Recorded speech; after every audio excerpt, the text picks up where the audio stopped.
Hi, this is John from the University Skills Academy, and today we're going to talk about the habits of great students.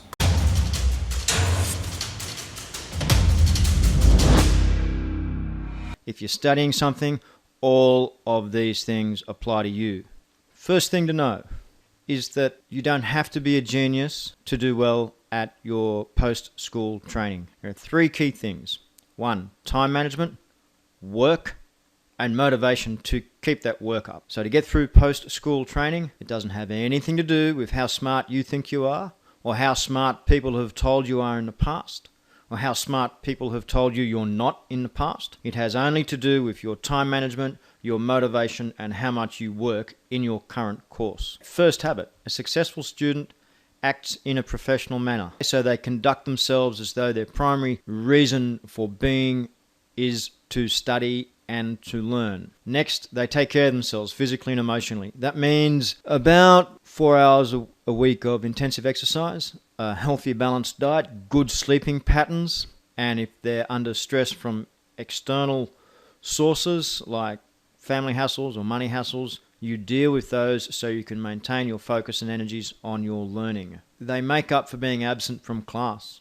If you miss a class, ideally let the lecturer know in advance and then speak to them after you've missed the class about what was covered and or another student to make sure that you are across what you've missed. They won't come to you, you have to go to them. Do it in advance to pay them the respect that they've earned by having the job and by having the knowledge to share with you. They turn up prepared to learn. That means that you have anything and everything you need for that particular learning session, be it something to write with, something to write on, any notes that the course has provided you with, any tools like a memory stick or a calculator, access IDs to get into a lab if it's a lockdown environment, and have the headspace to start learning and all the tools required when you walk in, not borrowing pens and papers from people during the class. At the very worst, you turn up on time. Ideally, turn up early so when the lecturer walks in or the instructor walks in, you're there ready to learn. There's nothing more disconcerting to a lecturer or an instructor is someone wandering in after starting time. And in fact, in some institutions, certainly courses I've taught in the past, as I walk into the class and it's on time, I lock the door. You miss out. There may be some places out there, so don't miss out on the learning opportunity. It may never come back. They respect their instructor and their classmates. Now, this doesn't mean to say that you like them. Liking and respecting someone are two different, although related things. You can respect someone but not like them. Be aware of the fact that if someone is in front of the class, they've actually worked hard to get there. You have other people in the learning environment with you, and they have an equal right to be there and to learn, so you don't want to be disturbing them. You don't want them to be disturbing you from your learning opportunity. Do their assigned work and focus on their studies. Now, this kind of sounds like it's stating the obvious, and it shouldn't need to be said, but let's state the obvious for the sake of it. If you're studying or if you're enrolled in a course, the object of enrollment is to get qualified and to learn what's required to get qualified. Therefore, you should put the appropriate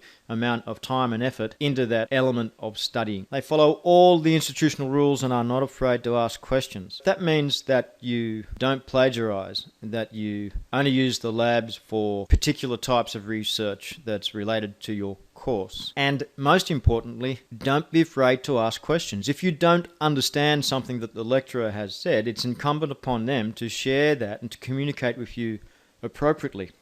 Now, some lecturers might be a little bit scary. I won't say ugly, but they might you may be intimidated by their age or their stature. Still ask, what's the worst they can do, right? And say, I don't have time to answer your question, or go away. If you don't ask, they won't answer it anyhow. So at least have a go. If you don't understand, ask. Ask fearlessly. They turn in their assignments early or at worst on time. Typically, there will be academic penalties if you hand in work late. Several places I've learned at had a 10% per day penalty. 10 days late, they started losing marks across the whole thing. So you're going into negative marks for the course. Not much point trying to do assignments to get no marks or get negative marks for them. And if you get good marks in your assignment, it usually takes the pressure off a final assessment, be that an exam or a final assignment. So hand it in early, don't accrue any penalties. They learn from poor grades and are motivated to improve their performance. That means if you have, let's say, a less than good result or a bad result in a midterm assignment or a midterm test,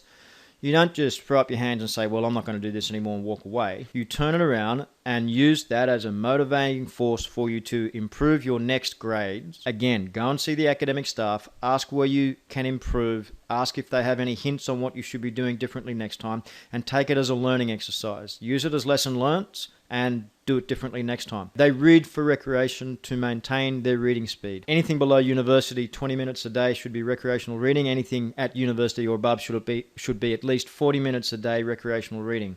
That means off your subject area. This maintains your reading speed for study skills. So take home points, just to drive it home. Academic success has nothing to do with how smart you think you are, or how smart other people think you are, or how smart other people think you are not. Maybe someone's told you in the past, you'll never be able to do this. Well, use that statement as a means to prove them wrong. I've seen the top student in high school maths for a state go on to first year university and fail maths. Why? Because they thought they knew it all and didn't do any work that year, and by the time they got to the assessments, they weren't up to speed. People who had failed high school maths went on to top the course because they knew they weren't up to speed and they worked hard. Go figure. So it comes back to consistent effort. It comes back to managing your time, maintaining that motivation to manage your time and do the work over the life of the course. And, doing the work. I hate to state the obvious, but the obvious needs to be stated. That's what it takes to get through uni. If you treat your studies like a high-paying job and turn up enthused and energetic to do it, look after yourself, don't be late nor miss class, turn up prepared to learn, ask questions fearlessly, and if you don't know what courage is, check out my website and look up my values and see the definition of courage. Learn from your poor grades, if any, and don't quit. Don't use poor grades early in the course as an excuse to pull the pin. Use it as an excuse to outdo your peers and be the top of the class. You read for fun every day. Which of these things do you need to do? Pick 2 immediately and apply it now.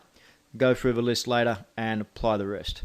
This has been John from the University Skills Academy. This applies to you, be you at T.A.F.E, Polytechnic, uni undergraduate, postgrad, in the workplace. And I'll speak to you in the next lecture. Thank you for your time.